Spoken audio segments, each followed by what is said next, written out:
If you're a real estate agent and you're tired of cold calling, door knocking, and spending money on ads, then subscribe to this podcast. We discuss leveraging the power of YouTube for your real estate business and how these strategies earned us over $1 million in GCI our first year in real estate. My name is Levi Lascsak and my partner is Travis Plumb. Let's get started. All right. Well, I like to start on time, so let's get started. This is YouTube for Real Estate, and I'm coming to you this week from Tampa, Florida. Last week we were in Vegas.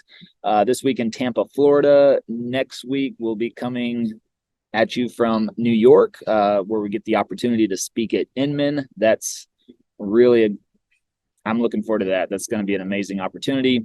The week after that, we'll be in Hawaii, where we're speaking at an event in Hawaii, and so be coming to you. That'll be interesting on the time, so that we may just have to hold that room at a different time frame based on the time change. And then the week after that, well, we'll be back in Dallas, but we'll be going to Tampa again at the end of the week for the Real Estate All Day event. So pretty jam-packed 3 to 4 weeks coming up here. And well, it's already been, we're already kicking off 2023 very fast and furious. But I don't know, I think we're really going to try to tone down a little bit of the travel this year. And just because the market right now, I think just commands a little bit more in the weeds, you could say. And so, we've got some good things we're working on, but we're also seeing an uptick. We are seeing more leads come in. Our team members are putting deals under contract. So we know the people are there and they're still out there buying. It's just a matter of whether they're going to find you or not. And that's what we talk about, being the most visible agent in this market, I believe, is going to win. And visibility means it could be, if you're a cold caller, it means making more cold calls. If you're a door knocker, it means making more door knocks. If you're a networker, it means going to as many events as possible and talking to as many people as possible. If it's working your database, it's double up on those phone calls. If it's video, and for our example, then it is make more videos. And that's something I want to share because this was brought up last week. I was in a discussion with a group of agents, and they kind of asked some of the stats that were going on and what happened. It was funny because last year around August, September, whenever we saw a pretty good sized market shift there, that I immediately knew that we had to be more visible. We had to create more content. We had to put out more videos. The most visible agent was going to win. And by the way, I didn't even mention the reason we're in Tampa is because we came in just for last night to check out the Cowboys game. So instead of a work event, which I'm always doing, it seems like, we came in last night to watch the Cowboys Tampa game, which was absolutely amazing because the Cowboys just crushed the Bucs. Although Tom Brady was the last person I really wanted to face in the playoffs with his track record, especially against the Cowboys. So it was nice to finally have some redemption there. But it was a great game. We sat on the Tampa Bay side on purpose. That was a lot of fun. But anyway, so that's why we came. But we're heading back today. But now I'm actually sitting out here at the hotel poolside because it was the only quiet spot. This hotel is pretty happening, actually. And there's so many people in all of the common workspaces and areas. And the restaurant was a little too busy. And so I was like, oh, well, nobody's actually hanging out at the pool. So I came out here, but apparently we're in the flight path to the airport. So there might be some planes heading over time and time again. And I think I'm by a road as well. So you just have to excuse the background noise if there's any that you pick up while we're here. So, but the thing is going back to being the most visible agent, that was something that I knew we were going to need to do. I knew people would still be buying and selling, which they do in every single market. And regardless of whether it's up or down or high interest rates or low interest rates, you just want to be able to find those people. And so we increased our content. The thing is if I look at the videos that we published in 2021, it was 3 videos a week, right on the money. And if you divide the number of videos that we published divided by 52 weeks, three videos a week, on the money, extremely consistent. And it was that case this year as well, up to, mid-year. And then whenever I realized how visibility was going to play out in that, I increased it to an additional video, which was not easy, especially with our travel schedule and everything else. But if you look at the back half, and now for 2022, we averaged just over 4 videos a week because I ended up publishing so much on the back end, and that, increased that visibility. Now, some of that was shorts because they did a major change on shorts, and so that was something that was easy to factor in. But we've backed off of shorts again right now for the time being, just based again once we looked at the data and the information on there, and so that could be a topic for another day as well. And we were, but the consistency got up there. The visibility is what I'm talking about now. In the last couple of months of 2022, was our lead count down? Yes, it was. But now it's picking back up. I mean, I think this last week, I could look at the stats, but I know we've had well over 30 inbound leads from the channel so far. And I know this week was a 50% increase over the week before. So we're starting to see that coming up. More calls coming in, and our team is getting some deals under contract, and we have a lot of people. I mean, Travis right now himself personally is working with 11 people that are really just right on the cusp of pulling the trigger. And so a couple of them are back and forth. I know last night he called on a property here in Dallas, and they already had 7 offers on the property. So we're starting to see here in Dallas still that multiple offer situation and overbidding is starting to happen regardless. And this is, we had one of our listings we sold in 2 days a couple of weeks ago. We got it under contract within 2 days, priced it accordingly. We got under contract within 2 days. And really that offer came in the very first day, but we had like over 50 people at the open house, and we got $10,000 over our asking price. So our buyer was extremely happy. Another day, we just got another listing that's actually about to go live. And I imagine, we released that YouTube video. It's already gotten over 2,000 views on the YouTube video. And so we expect that one to probably, do just the same. So and as far as calling around last night, listening to Travis on the phone, and heard the agent there say, we've already got 7 offers on this home, and we're working with the VA buyer, which, the VA buyers were definitely some of the toughest to work with last year over the past couple of months. I mean, if you've got your VA buyers and your FHA buyers that usually have little or no money down to spare, I mean, you really need to have some discussions with them right now about making that move, because the thing is that you can probably negotiate right now, and there's probably going to be a small window, and this depends on your market, of course, to negotiate with that seller and get some concessions or even possibly buy down that rate. Now, within the next couple of months, and it looks like here in Dallas, things are already starting to heat up again. That may not be the case. And if we get into, multiple offers and overbidding, I mean, that's where VA and FHA buyers got stuck a lot last year, is not having the cash on hand to overbid or to, have appraisal gap, anything like that. So just something that if you're working with those types of buyers, you might want to have another discussion with them, reach out to them and discuss the opportunities of now, while things are still a little quiet, it seems, and again, depending on your market, it may be a good time for them to pull the trigger and work with the seller, possibly on some concessions for a buy down, or, they may need to refinance in a year. And so just something to keep in mind.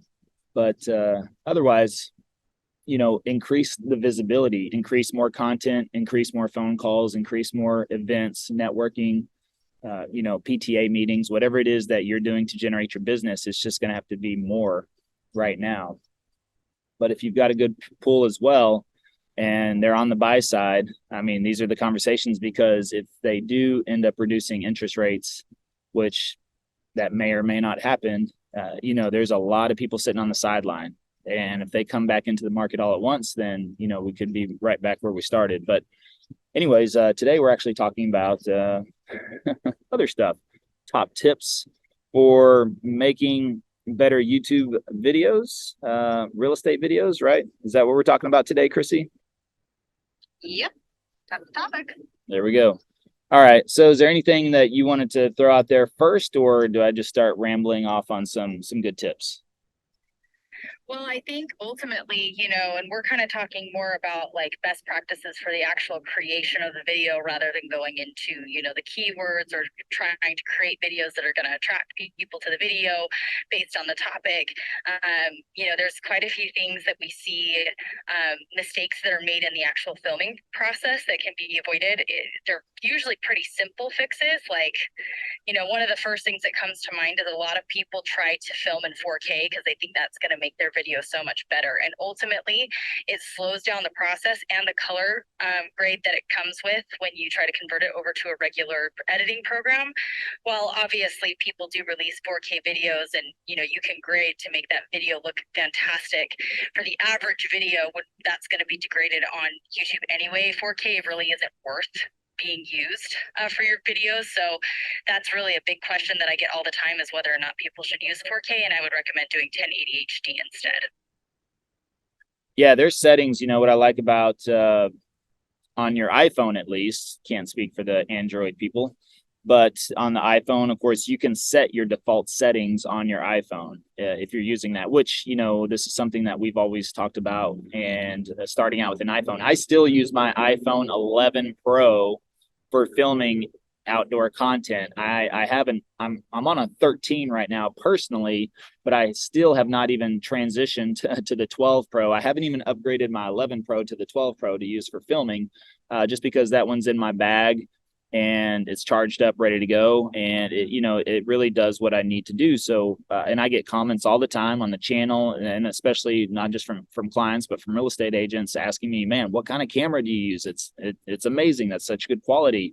And it's an 11 Pro, on a wide angle lens on 1080 HD. And so you can set those in 60 frames per second. So if you've got 60, that'll be FPS, so 60 frames per second, which all that is that's capturing more frames per second. So it allows your editor to either speed up or slow down the process. If they want to kind of fast forward a video, which we've done, where I've had to walk a long distance, from maybe if you're walking from the front yard to the backyard of a property, instead of, just rambling on, that's an easy way where you could, which here's a good tip, right?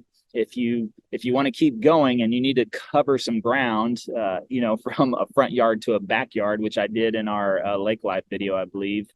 And I said, hey, and I literally said, hey, let's speed this up. And, I just said that cue, and that also told the editor. It was really cool. But then it took me 2 minutes or whatever to cross the lawn. However, the editor sped that up to where, it looked very, fast forward type of video. And it made me walk across the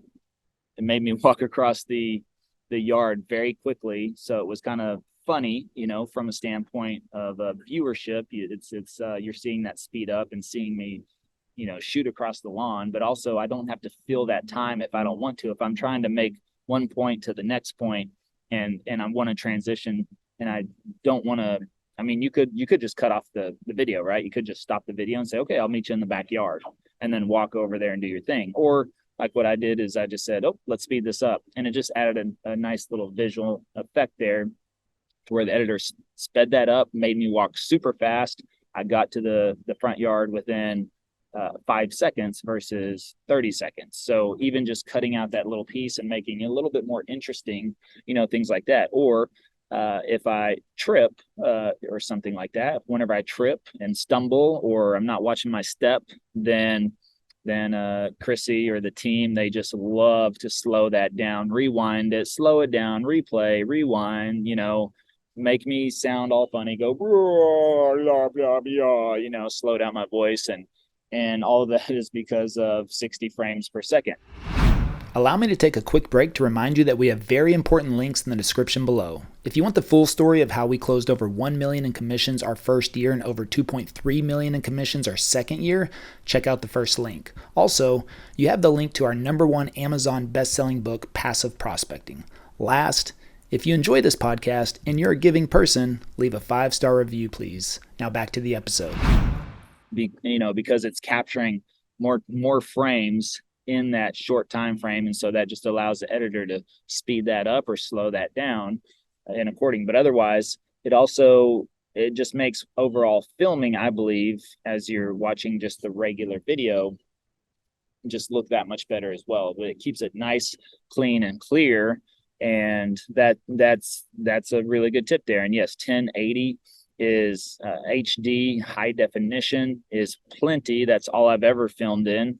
I think I did one video possibly in 4K, and that's, it crashed my computer and crashed the editor's computer. And plus it takes a long time to transfer that file and get it done. And so those are just things that are not really necessary here. I mean, we're not, we're trying to provide information and value, and the quality is good enough to do that. And yeah, there's just really not a whole huge advantage to the 4K option. And, I mean, we're not filming Top Gun Maverick here either, so that's just something to keep in mind, and that will help your process go a lot smoother as well. And plus, you run the risk of, overheating and also over storage on your phone. So those 4K files are very large. And if you start running out of storage space on your phone, then you're going to run into that problem as well. So there's a lot of really factors that play into that. But ideally, if you've got the settings on your phone, you can set them to default. That way, there goes the plane. Like I said, I think we're in the flight path there to the airport. But so if you've got default settings on your phone, which I know they do in the iPhone, I'm sure they do in the Android as well. But I would go in there, click on the phone icon, and there should be a button for settings, and then just change the settings default. And then you never have to really worry about that ever again.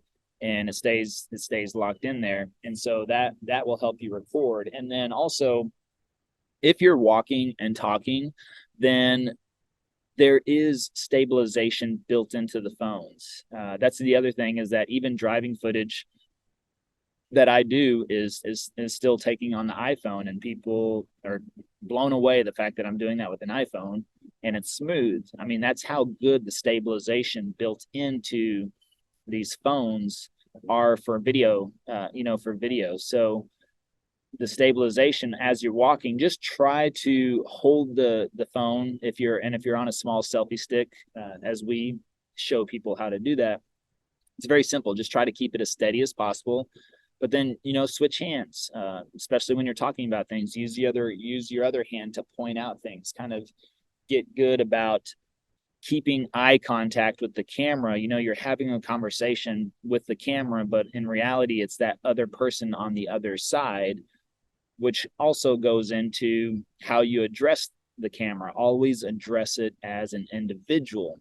A lot of people start out videos, hey everybody, hey y'all, hey guys, hey girls, and that is very broad and general, as to where you'll notice in my videos, at least they should be, where I'm saying you.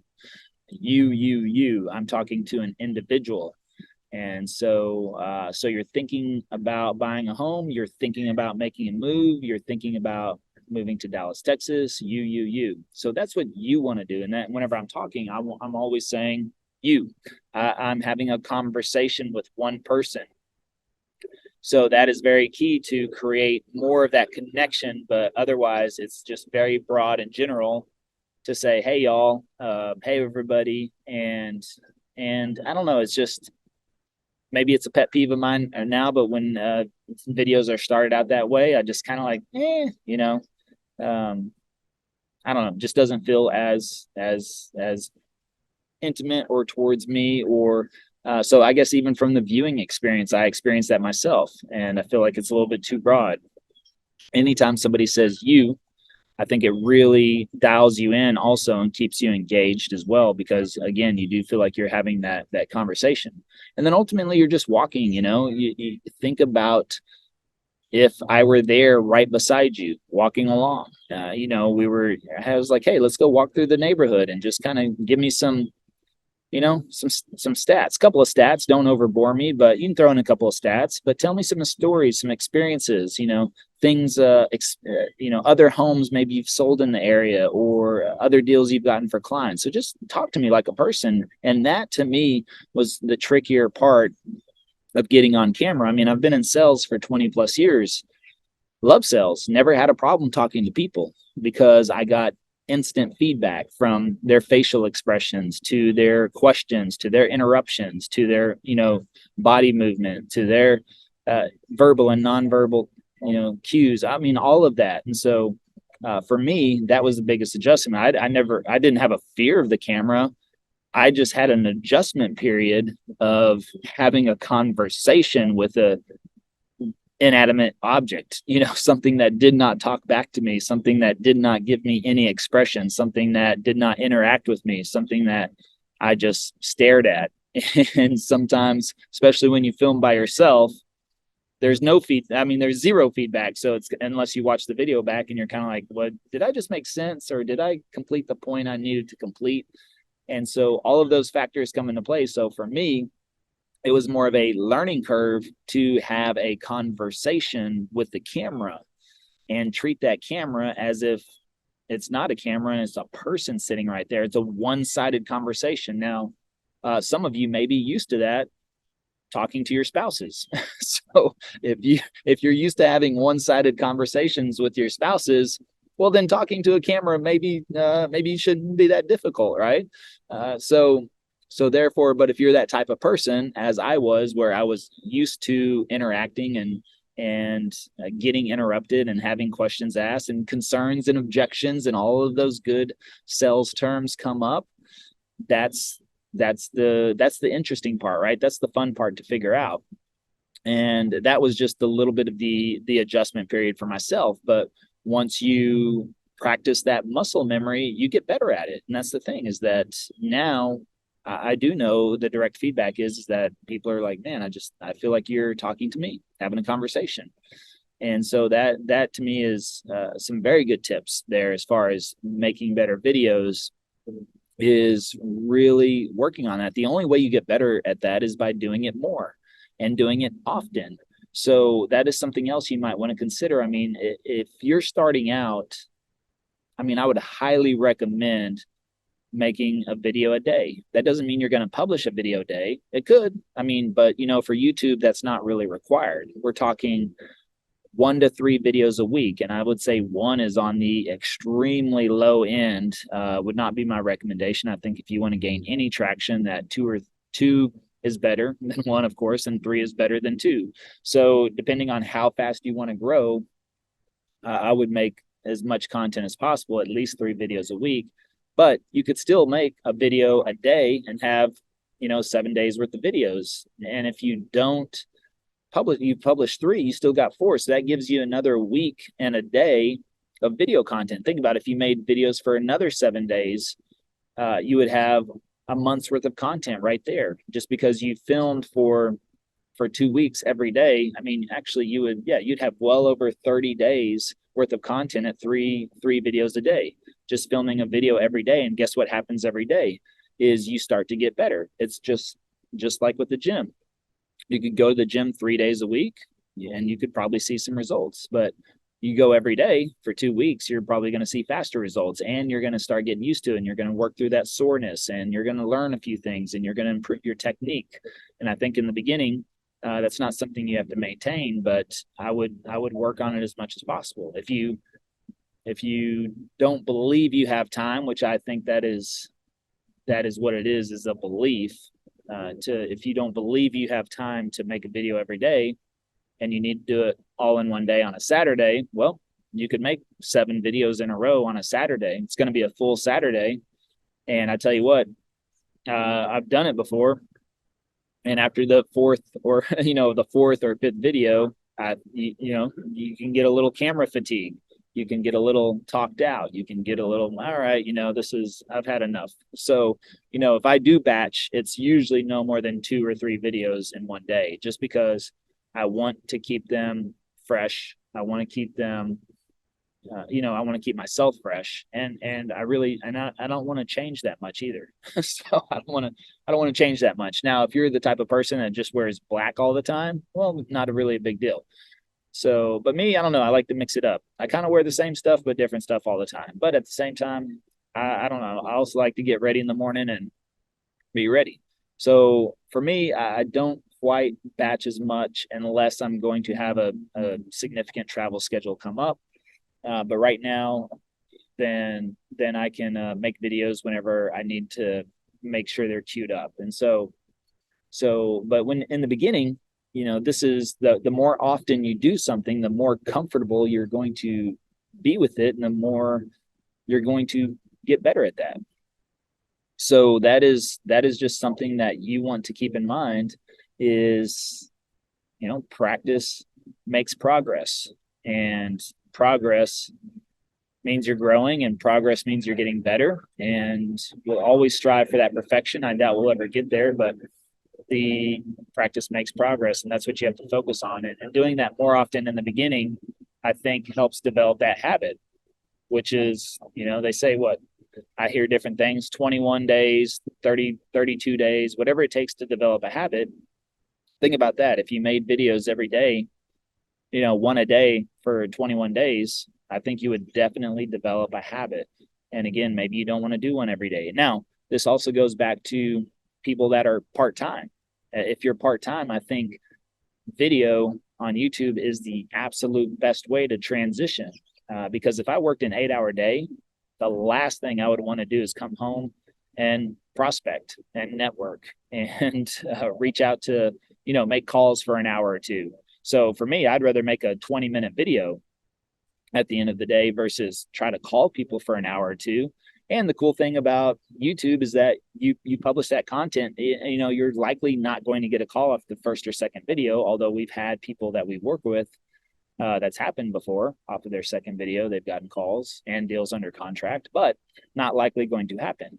But if you got a job, who cares? Who cares how long it takes? You've got a job. You've got a steady income.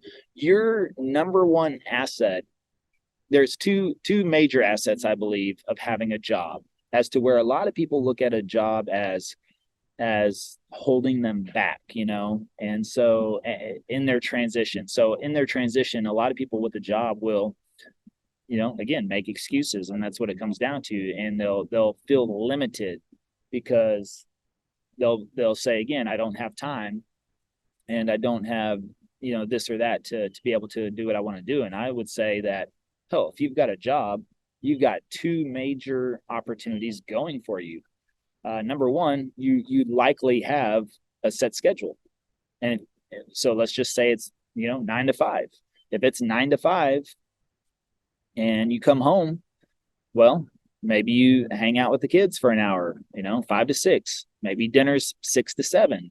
Maybe you hang out with the kids for another 30 minutes after dinner, whatever, hang out with the spouse. I mean, you can condense that into 2 to 3 hours right there.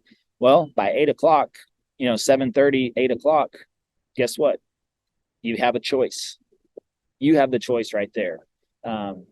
But if you say, hey, I'm going to keep this schedule thing because I work 9 to 5, and you discuss this with your family or your spouse. Now, if you're single, you can do whatever you want. But if you have a spouse and a family and they need your time, I would make an agreement with them, and I'd say, hey, okay, I'm going to be home at 5. Let's all hang out. Everybody wants to hang out. Kids want to play around. 5 to 6. Let's eat dinner at 6. 6 to 6:30. I'm going to hang out again until about 7. Help you clean up or whatever. But at 7:30, I need to be in my office making a video, or researching that topic and then making my video by 8 p.m. You go in there, believe me, within 1 hour, you could research a topic for 30 minutes, and then you could make that video in the next 30 minutes. And that's 1 hour. 1 hour. And if you did that every day that you came home, and you'd still be free by 8:30. Think about that. So instead of watching Netflix or, scrolling on Instagram or something like that, you go in there and you're like, look, this is my second job. And you make that so that's the first thing is likely if you have a job, you have a set schedule. So you need to plan around that and plan accordingly to how are you going to make content. Number two, you have an income. you have an income, so you're not worried about when are you going to get your first call? Now, do we want our first call as soon as possible? Absolutely, but don't let that overwhelm you. Somebody that has no job and is living off of savings or about to run out of money, those are the people that get super anxious. And then, they talk about commission breath and all that other stuff. Where if you've got a job, who cares? For our example, if I had a job, I didn't, but let's say, I had a job, took 90 days to get the first deal under contract. The first month we closed 2 deals. Do you think you could handle 2 deals if you're working full time? Yeah, you could handle 2 deals. But guess what happened the month after that? We closed 3 deals. Guess what happened the month after that? 5 deals. Now, if you have a time in your business where you're trying to transition and you close 2 one month, 3 the next month, and 5 the next month, and that 5 is probably going to lead to a 6-figure income in 1 month, that's where you have to say, okay, well, now is the job in the way, because if I'm doing this just working 1 hour a day, could I do this? What happened if I go full time? Now, here's where you don't want to make the mistake, is going full time and then you end up just hanging out all day, pity paddling around and not doing work. So, and get off schedule. And I think the most important thing you can do as an entrepreneur and as a business owner is to maintain a schedule. It's that consistency. I treat my business like a job. So that way I don't have to get a job. And I'm very disciplined on that. Very disciplined on that because, my goal every morning, and I achieve it every morning, is to be ready at 8 a.m., to be dressed, showered, dressed, ready to go by 8 a.m. And that means for me, before that, I need to be up. I need to get my workout done, because I do know if I postpone my workout to the afternoon, it's just not going to happen. Things do change, things come up. And plus I'm a morning energy type of person, as to where towards the late afternoon, evening, I start to wind down. Now I'm on my supplement regimen from Gary Brecka, and I tell you what, I've had more energy than ever, and I'm older than ever, and I feel better than I did 10 years ago.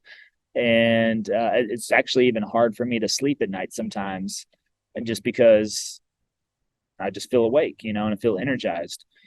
So, those types of things you have to consider, and scheduling that out. So, if you're stuck on filming, maybe you need to schedule time every single day, an hour to research. It's not that difficult. I was researching a pros and cons video, which really is not the best use of my time. We're working on trying to find a content curator that we want to hire full time, which is somebody that will be working directly with me and doing these types of things. They'll be researching content, building it out, handing it to me. I can review it, in about 5 to 10 minutes, and I'll be able to make a video on it. No problem. Then what they'll do is they will, all the live events I'm, doing, speaking, content, everything. They're, manage all of that. So I'm looking for that position, sort of a executive assistant / content curator. So if you're listening to this right now and you're looking for that opportunity and you're in the Dallas area, let me know. So, somebody to, it's kind of like creating the structure for the content. And then of course I would create the content, and then afterwards making sure everything gets scheduled, published, optimized, no missing parts. Because right now I still review videos, I double check things, and I need to be in a position to where I can rely on that person or the team to publish, to make sure everything's good. There's other things that I can be working on other than reviewing copy, making sure everything is in the right order, reviewing videos, going back and forth, working on creating my own content. Although there is an advantage to creating your own content, is that you get very familiar with it. I mean, the other day, or Sunday, I was putting together a pros and cons video. Well, guess what I had to do? I had to research all the content for it. So guess what? I'm going to be a lot more familiar with it. However, I also don't think it's really that big of a deal, because I can read through that and position the video now to where it'll be easier. It'll just save me more time, because I also spent, maybe 2 hours pulling all that content together. Now that's not really 2 hours. There's much bigger things that I can be working on to do that, but that's what I did on a Sunday. Now I did have the football game, the playoffs in the background on a like a 5-piece volume. So that probably took me a little bit longer than it should have as well to research it, but really, if you could knock out some good research within 30 minutes, and then you could get that filmed. A 20-minute video should take you maybe 30 minutes in totality to film.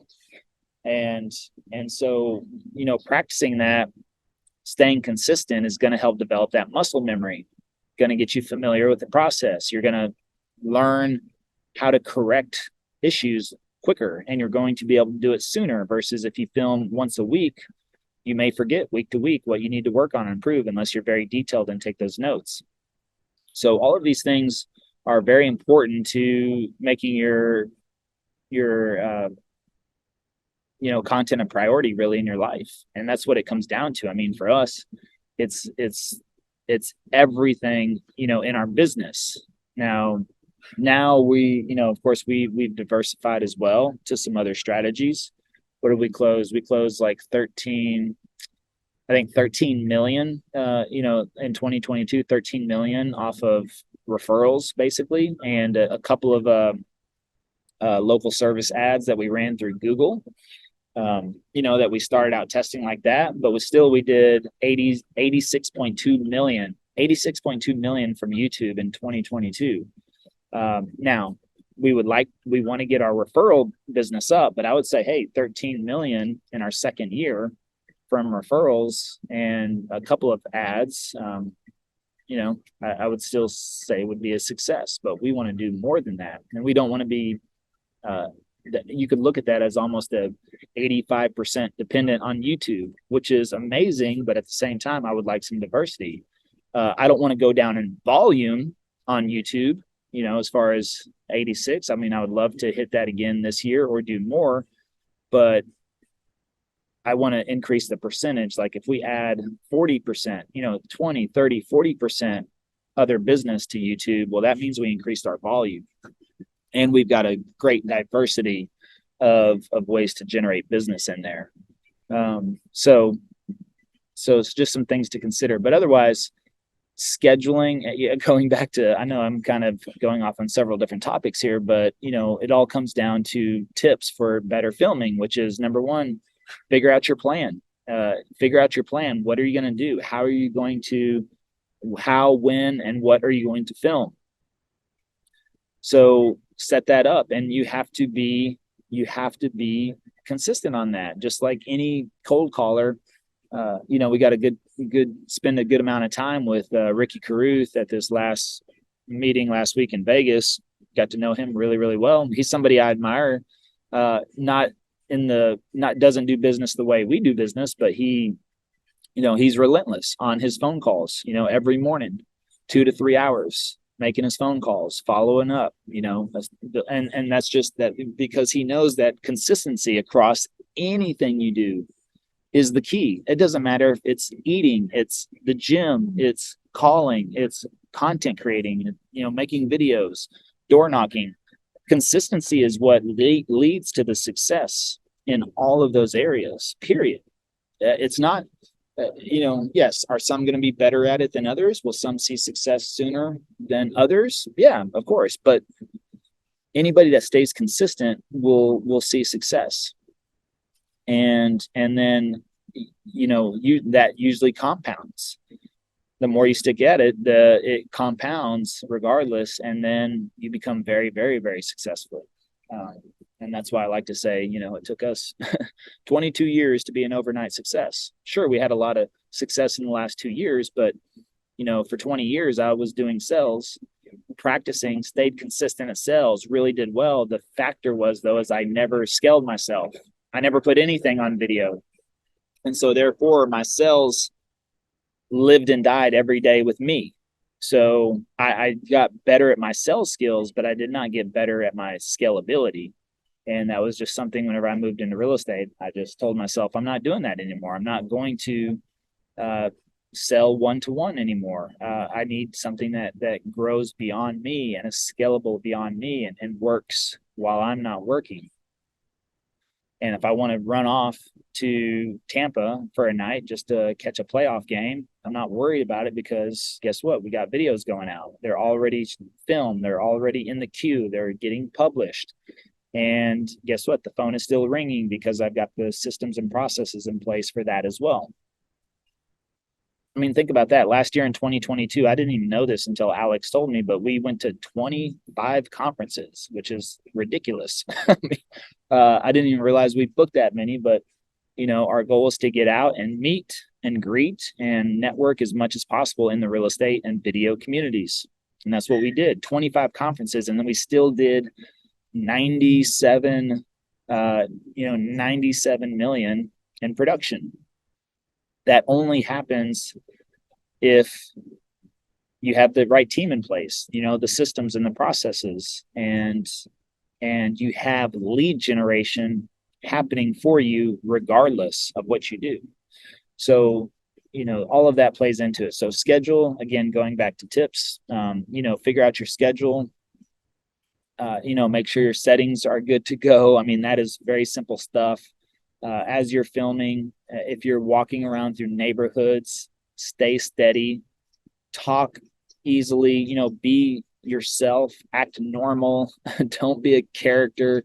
I mean, if you're a character, then be that character, but also you're gonna have to be that character in person too, because guess what? You're gonna meet your clients. Have a good microphone. Microphone could even be more important than video quality, because guess what? Nobody likes to listen to a bad video. And but it's funny, again, perfection is not is likely to never happen. I mean, you might have a video where you're like, man, that was my best video yet, but then you should be asking yourself, how do I beat that next week? How do I do better? So that is something to keep in mind. And that is something where we're changing up, and so that is also part of getting better is studying. I would watch back your videos. So even though I do watch back my videos still, and it's not something that I want to have to do 100%, I will go back and watch edited versions because I'm looking at the edits. I'm looking at me, not from an ego standpoint, but from I will look at myself and say, ooh, I don't like the way I did that, or I need to smile more, or I need to be a little bit more animated, or I need to increase my energy a little bit, or I need to, be a little bit more comfortable with my content before I start. So, and that's it. And it's not a overanalyzation. It's literally just a quick run through. And sometimes I'll skip around, or if there's certain parts that I'm specific about in filming the content, and I look at it, I may skip around in the videos to those parts and just to check out, those few clips. But otherwise, it's really just comes down to the consistency and creating that muscle memory so that everything just starts to flow a lot more easily. And anything you've ever done in your life, when we start out, is always difficult. It's interesting, it's overwhelming even sometimes. But think about the things that you're most proud of that you've accomplished. Think about it right now. Think about that. Think about the things that you're most proud about that you've accomplished in your life. And then ask yourself, was it difficult in the beginning? Was it hard? Was it overwhelming? Did I not want to do it, but I did it anyway? And now I'm so glad that I did that. And it's some of my most proud accomplishments. Well, that could be it with video, but I think as we get older in our lives, that's the problem, is we get more comfortable and we get more complacent, and then we get in our routines and our schedules. And so introducing something new is not the most fun thing to do. Now, some people look at that as something fun to do. They do like that change and they want it and they go after it. But at the same time, others are kind of like, man, I don't know, I've been doing, and that was really me, for those that know my story, in 2020, my financial services business where I worked with teachers on retirement planning, closed down in April of 2020 when all the schools shut down. In addition to, business partner issues, all of it. It was a perfect storm to just shut everything I'd been building up for 5 years. And, I started that whenever I was 35, 36. I was 36 years old, which to me was late to start that business at 36 years old at that time. And I thought that was going to be my career for the rest of my life. And I loved it. I was good at it. And I had a teacher's schedule, but 5 times the teacher income. And I traveled the most. I traveled to 24 countries in 3 years because I had the time to do that. And I had the freedom and the money. And I worked with teachers, and I thought that was very noble, helping them on retirement planning, because 99% of the teachers I talked to had no clue how to even start saving for retirement or retirement planning or what to do or how to do it. And so whenever I helped them, I always walked away and felt really good about that. And then it all came to a halt in 2020. The world shut down. I had like 3 vacations that year that I had to cancel, because travel shut down, the world shut down, the school shut down. So there I was at 41 years old asking myself, how do I start over without starting over? And that's not a fun question to ask yourself. It's not a fun question to ask. But I faced the music on that, and I forced myself to figure something out and to ask myself too, am I ready to give up and throw in the towel, or am I going to push through this and figure it out? And, real estate is something I've always been intrigued with, always had an interest for, and have always, but, being a real estate agent was not really that part of it. Always wanted to be the investor, but the real estate agent side of it was not something that I was looking to do, which is probably what held me away from it for so long. But once I made that commitment and, figured out my plan and my path, and just went all in, and, haven't looked back since. So, Chrissy, is there anything else as far as other tips? Maybe you can help get me back on track here as far as anything else you think that we should cover as far as some good overall tips for people? Yeah, and I would say, we kind of danced around this topic a little bit, but just with length, a lot of people that I hear who first come into the video editing program, their biggest concern is, how am I going to fill 15 minutes? And 90% of the time, those people come back with 30 to 40-minute videos. And I think that's actually a bigger problem than trying to fill up 15 minutes, is talking too much. And in sales, they always talk about don't overtalk the sale. You don't want to overtalk your videos either, because you lose people. And so keeping it, and again, length is not the most important thing. We talk about this in the course, but length is there is some importance to it, just because you want to think about, am I giving enough information? Am I trying too hard to fill it with fluff? If you feel like you're talking just for the sake of talking, or you say a lot of ums, or you fill in with a lot of other, types of fillers, you're probably going to lose your audience. So that's one thing to keep in mind too, is knowing your topic will help you do this, but basically just making sure that you're not over talking your videos and trying to fill them with more content than what's necessary to get the point across. Absolutely. And I think that's a really good point as well, because again, going back to that question, how do I talk for 15 minutes? You don't. A 15-minute video is really 5 3-minute videos edited together. And think about this. If you have a pros and cons video and you've got 5 pros and you got 5 cons, that's 10 topics. If you only spoke for 2 minutes on each topic, that's a 20-minute video right there, period. And I would assume if I asked you about traffic, if I asked you about weather, if I asked you about cost of living, if I asked you about housing, if I asked you about schools and safety in your market, I would hope that you can speak for 2 minutes on each of a minimum of 2 minutes on those subjects. Now, just like Chrissy said, some of us can ramble and bamble on for 5 minutes, but I don't think you necessarily want a 55-minute pros and cons video. Now, I actually just released 2 pros and cons videos that were really about 33 minutes each, and they're doing quite well. They're doing quite well. So, and I have done hour videos that have done quite well. I've done 10-minute videos that have done quite well. Don't overtalk the sell, just as Chrissy said, and give the information, give enough information that completes your point and satisfies the viewer, but don't overtalk it. Don't keep talking to keep talking. So think about being precise.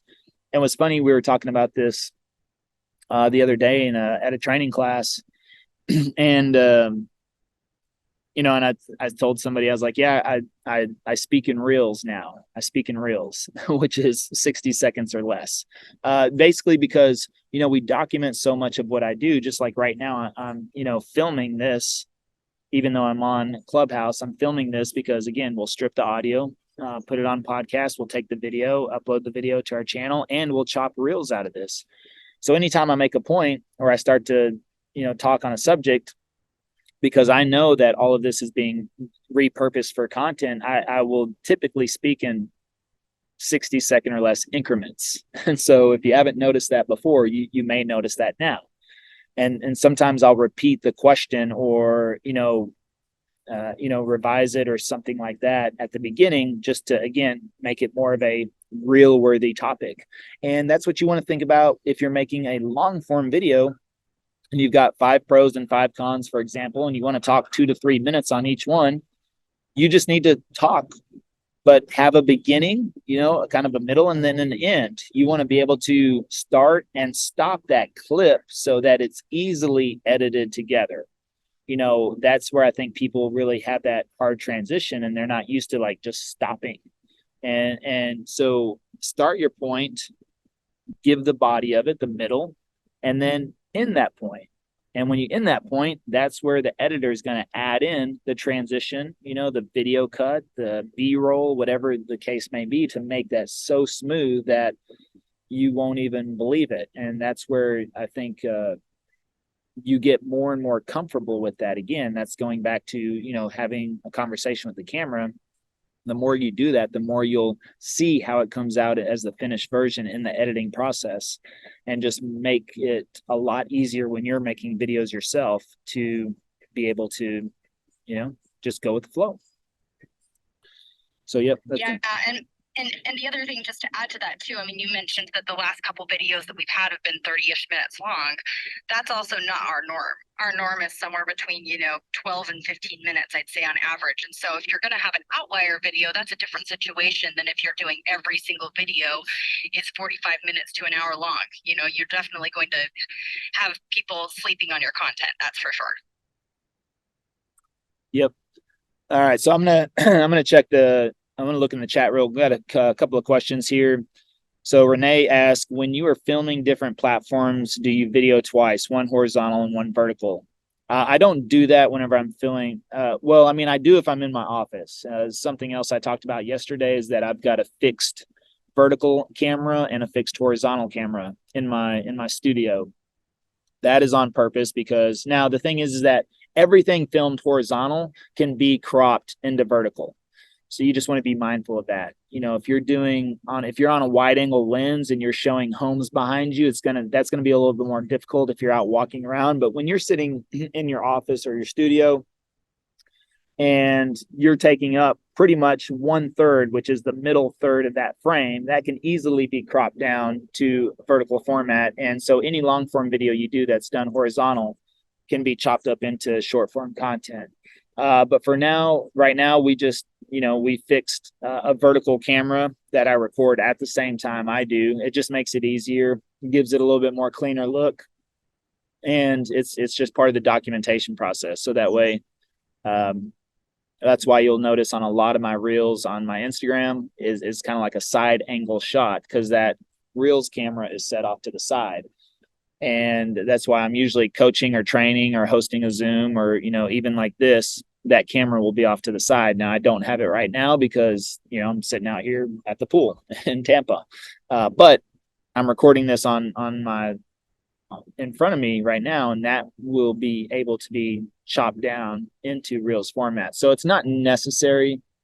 You don't need to do that, but if you get to the point where you want to step up your game and you got the budget to do that, doesn't hurt. Let's see.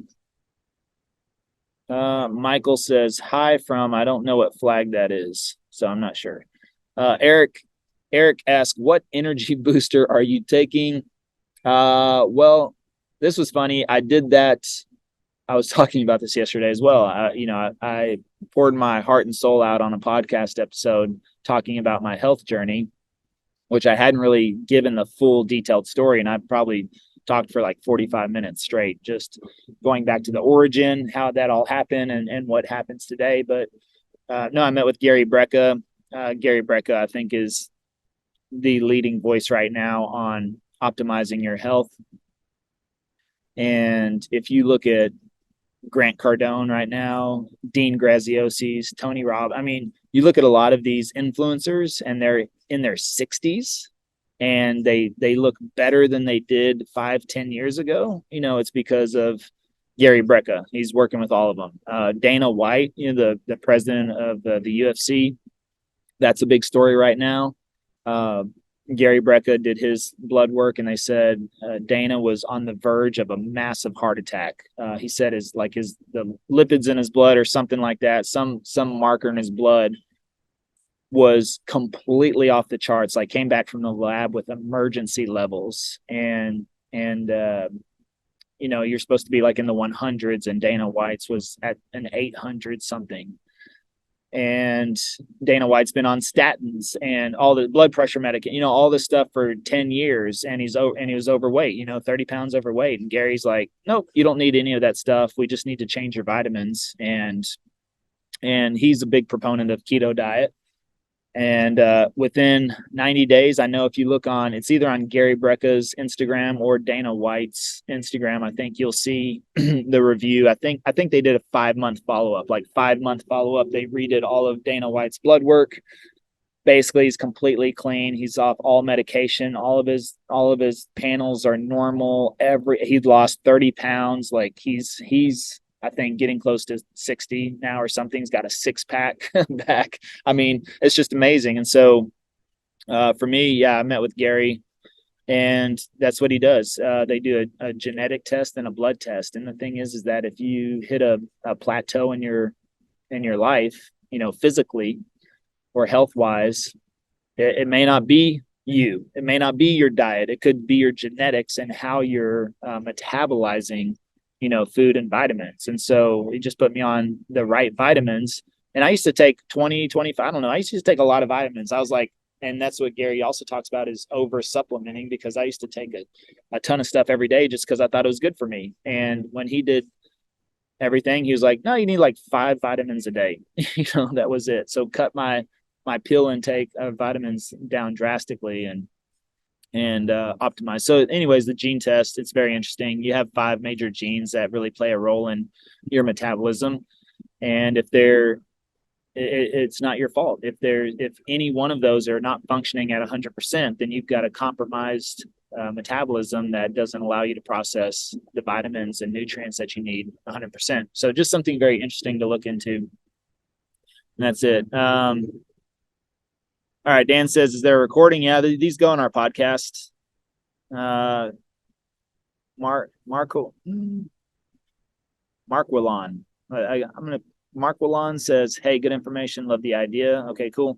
What about videos in different languages? How would one organize that on the channel, or would a separate channel work? Yeah, I don't know if you need a separate channel, because another channel is twice the work. And so I think it's as simple as saying you speak that language when you open it up. Say, hello, my name is Dan, habla español. If you speak Spanish, if you speak something else, whatever, Portuguese or Chinese or whatever it is, the thing is that if you don't want to exclude the English audience, then I've seen some Spanish channels that do very well, or only in Spanish channels. And of course, that's an opportunity. But if you do that, you're likely to exclude your English audience. So for me, I think you just open up the video and you say, whenever you do your introduction after your calls to actions, you say, by the way, my name is Dan, habla español, and or whatever language you speak. And, and then people get that idea, get that picture. You can put it on your banner. And that's the way to do that. Because otherwise, if I come to your channel and the first video I come across is a Spanish video, I'm going to immediately think your whole channel is probably in Spanish, and therefore I may just jump off, and I may be like, well, that's probably not the person for me. Although I would assume that you maybe speak English, maybe, but I would still be like, well, I don't know. I'm not going to search around on the channel for English speaking videos, likely, so just something to keep in mind.